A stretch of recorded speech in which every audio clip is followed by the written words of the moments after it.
Oke, saya lanjutkan. Tadi kok tiba-tiba mati ya.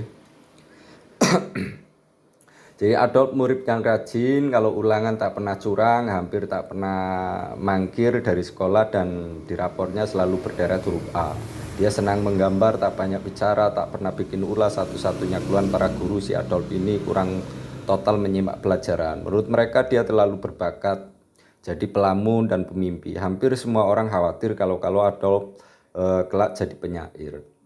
Orang-orang menghela napas lega ketika tahun demi tahun berlalu dan Adolf belum juga menampakkan gejala-gejala kreatif yang ditakutkan itu. Malah Adolf menampilkan pilihan yang ditinjau dengan kacamata monter maupun kebugaran, dan teropong mana lagi yang lebih masuk akal ketimbang ini. Lebih sehat, Adolf ingin jadi tentara. Nah, itu. Kemudian namun salah bila dikira Adolf akan sembuh dari mimpi hanya karena tidur mengeloni bedil. Di kemudian hari dunia ternganga menghadapi kenyataan antik yang selalu gagal mengajar dia. Lebih baik dirundung penyair berpuisi jelek ketimbang pemimpi bersenapan. Lebih-lebih pemimpi bersenapan yang mengira dirinya titisan para dewa, apalagi pemimpi bersenapan yang mengira dirinya titisan para dewa dan menulis buku untuk membuktikan teorinya. Adolf sang Führer menggelar impian kolosal melibatkan jutaan figuran yang berperan sebagai korban, mengubah jutaan aktor lain yang seperti kata Bertrand Russell, barangkali beberapa di antaranya benar-benar manusia-manusia keji berdarah dingin. Namun sebagian besar mungkin kurang lebih hanya gila. Dan sejarah membuktikan bahwa impian Adolf bukan hanya kesesatan mental pribadi, melainkan impian banyak orang. Impian yang di tengah-tengah bangsa beradab, bangsa-bangsa sekolahan diselundupkan lewat pintu belakang untuk berpesta pora di kegelapan. Menunggu hingga iklim memungkinkan pelepasannya ke jalan, menunggu kemarahan yang mengabsahkan hujan batu dan peluru dan pembumi hangusan. Rwanda dan Serbia membuktikan betapa universal impian Adolf di segala zaman. Di kota kecil Linz yang suram di Austria saat itu, kala guru-guru berceloteh tentang kekaisaran Romawi, Alexander yang Agung, dan Napoleon Bonaparte, ketika si Adolf duduk rapi di bangku sekolah menengah yang kusam, adakah yang tahu bahwa ia menyimak dan memupuk impian dengan segenap jiwanya? Ibunya yang tak habis-habis mondar-mandir mencuci dan memasak, bapaknya yang sibuk mengangkut setiap sen miliknya ke bank, pernah terbersitkah di kepala mereka bahwa si Adolf yang lontang-lantung akan mendaftar akademi seni rupa itu kelak masuk ensiklopedia tiran segala zaman, bahwa Adolf pun akan mencuci konstelasi ras dan menimbun harta rampasan? Tidak adakah yang bisa mengaku menangkap basah jiwa Adolf kecil sebelum sempat tumbuh lebat? Tidakkah di sekolah itu Adolf bukan hanya disuruh menghafal berapa jumlah negara, taklukan Alexander dan berapa besar pasukan Napoleon, tetapi juga disekap hawa agama yang konon menjunjung cinta kasih sebagai satu-satunya pegangan. Seberapa andil para guru Adolf Seneca sekitar 5 sebelum Masehi sampai 65 Masehi pernah berkata dalam Epistolae ad Lucilium, kalau para dewa bukan main bencinya pada seseorang, mereka dorong ia menjadi guru. Filsuf dan pakar politik Romawi kuno ini bicara dari pengalaman.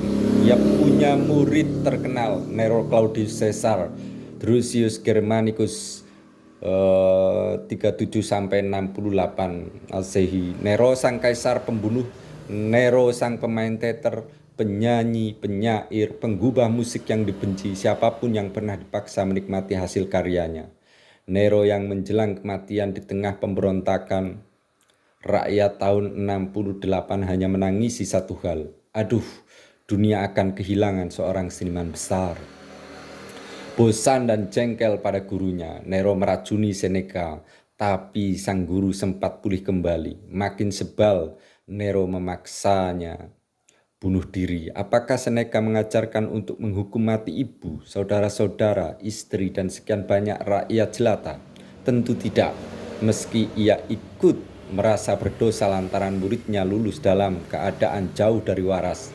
Lantas dari mana bila kita tidak mempercayai kemutlakan, takdir dan penyakit bawaan? Para mantan murid seperti Nero, Hitler dan sejenisnya memperoleh gagasan-gagasan brutal mereka dan gagasan-gagasan brutal mereka dan kekhidmatan menjunjung prinsip-prinsip nyaris sepenuhnya berlawanan dengan akal. Bukankah pendidikan dapat dipakai sebagai jimat peramal masa depan si terdidik? Itulah masalahnya. Tidak ada universitas tiran dan tidak ada institut konglomerat. Toh ternyata kita punya persediaan tiran yang tak pernah habis dan stok juragan besar yang berlimpah ruah. Itu pun belum terhitung para asisten tiran dan asisten juragan di gudang-gudang Poleksos Budhankam. Dari situ mengucur pertanyaan-pertanyaan mendasar, siapa atau apa sebenarnya guru itu? Apakah pendidikan itu? Jawaban paling aman dan paling dianggap mendekati kenyataan adalah kehidupan, hingga ke segala sudutnya adalah akademi maha besar. Adalah para guru, mau jadi apakah lulusannya, atau dalam kasus Hitler jebolannya, tak ada yang bisa memastikan.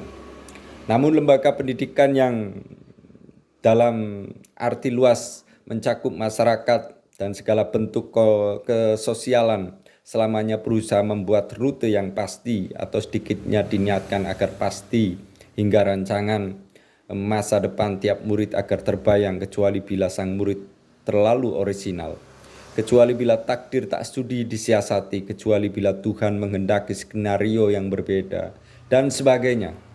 Terlalu banyak perkecualian yang mesti diberi konsesi. Sama-sama tak lulus SMU, Henry Ford jadi juragan mobil, Al Pacino mendapat Oscar, Frank Sinatra menyanyi sampai tua, dan Tito membapaki Yugoslavia. Sama-sama guru, Santo Agustinus mencari jalan rohaniah, Immanuel Kant mengajar metafisika, Paulo Freire sibuk di pemukiman kumuh. Mao Zedong merevolusikan Cina dan Friedrich Nietzsche menjadi gila. Toh pendidikan harus terus diberi arah yang secara teoritis jelas, bahwa bahkan acap kali perlu diberi nama yang tegas agar dapat dikenal dalam peta. Dan semua ini berawal dari gagasan tertentu. Pendidikan itu sendiri pun adalah suatu gagasan. Di dalamnya bakat, tekad, ketersediaan, dan faktor kebetulan terpaksa disisihkan, meski bukan dianggap tidak ada. Tinggal gagasan yang kurang lebih telah suci hama, yang berenang di jambangan teori pendidikan untuk dipelajari, diperdapatkan, dan diuji coba. Gagasan kata orang mustahil mekar kalau digembok dalam kandang. Gagasan hanya bisa tumbuh dewasa bila dilepas keluyuran seperti ayam kampung, diberi ruang supaya segala macam zat bebas bertandang, diizinkan berbenturan, bertabrakan, mati alami atau musnah kecelakaan. Tak banyak yang bersedia menuruni wejangan semacam itu karena gagasan tak bisa diasuransikan. Sekali gagasan keluar dari sarang, resiko selalu menghadang. Gagasan yang bugar berotot barangkali dapat lolos dari mara bahaya, dan paling-paling hanya lecet di sana-sini. Namun gagasan yang ringkih gontai nyaris tak berpeluang melangkahi masa kanak-kanaknya. Bahkan ide yang tak berpeluang melangkahi masa kanak-kanaknya. Bahkan ide yang lahir prematur hampir bisa dijamin tewas di tengah jalan. Gagasan pun konon saya mengalami padu padan jika sasarannya adalah penemuan yang berguna bagi kemanusiaan. Kata kerja Latin cogito yang artinya kira-kira berpikir, bila ditapak tilas asal-usulnya akan berpangkal pada frase mengguncang bersama-sama. Santo Agustinus dari Hippo mengimbau etimologi itu dengan lacakan ke akar intelligo, nalar, kecerdasan, yang maknanya menentukan pilihan di antara seluruh peserta dalam proses berpikir, termasuk semua komponen yang dipakai untuk mengubah gagasan untuk menghasilkan manfaat bila bersekutu atau berserikat dengan peserta-peserta lain. Temuan-temuan akbar sepanjang sejarah manusia, umpama temuan bahwa bumi ini bulat, selalu merupakan terapan beberapa gagasan. Gagasan beroperasi dalam bentuk jamak, bahkan pembentukan gagasan yang terlintas pada detik itu pun sesungguhnya mesti digagas sehubungan dengan gagasan-gagasan yang sudah lahir sebelumnya. Mungkin 1000 tahun silam sudah pernah digagas orang. Itu sebabnya pematokan meski jelas fatal jika diabaikan di zaman maraknya sengketa perbatasan ini. Tidak sepenuhnya memuaskan sebagaimana orang bersikeras memproklamasikan keunikan pendidikan negara kita dengan P4-nya dan SKS-nya dan UMPTN-nya dan sekian banyak akronim lainnya yang terkait seperti kita mengklaim bahwa Serimpi dan Joglo dan CN235 adalah keelokan khas bangsa kita. Namun pendidikan adalah buah pikiran manusia sejak sangat awal, setidaknya sejak kita temukan kata sejarah.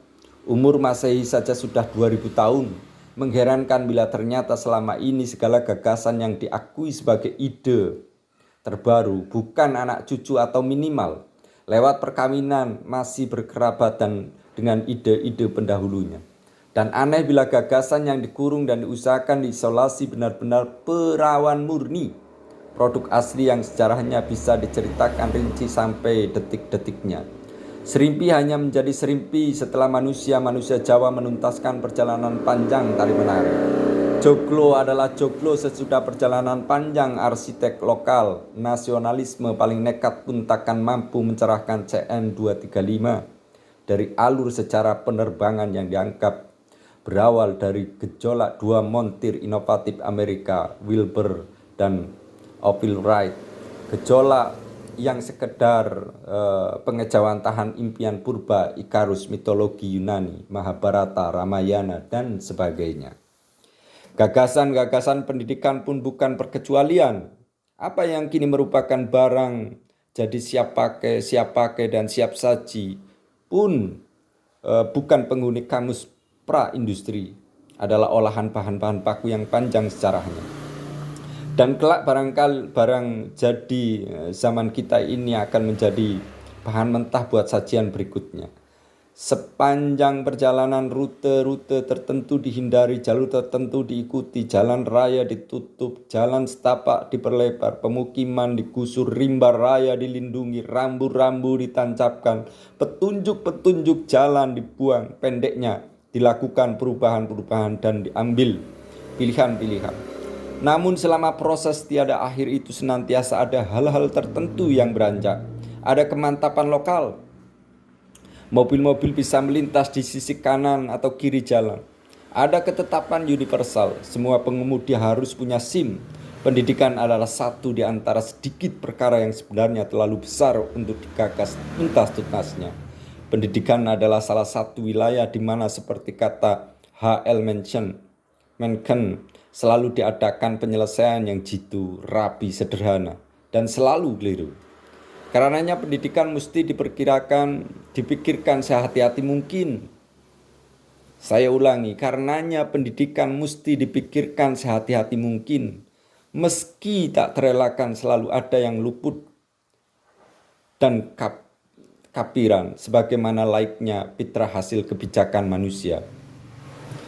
Buku ini berusaha menyuguhkan rambu dan pilihan dengan merujuk ke sejarah, menyunting renungan para pendidik sejak zaman Athenanya Plato sampai abad ke-20. Sejak akar filosofi pendidikannya sampai ke resep-resep yang lebih praktis. Itu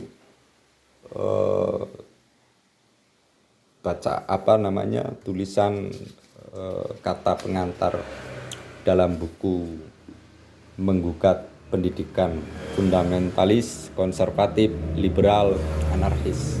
Ini luar biasa. Ini tentu menjadi bacaan primer bagi mereka yang berbicara tentang pendidikan, punya perhatian pendidikan gitu ya. Mudah-mudahan pendidikan di Indonesia akan mengalami perubahan yang signifikan,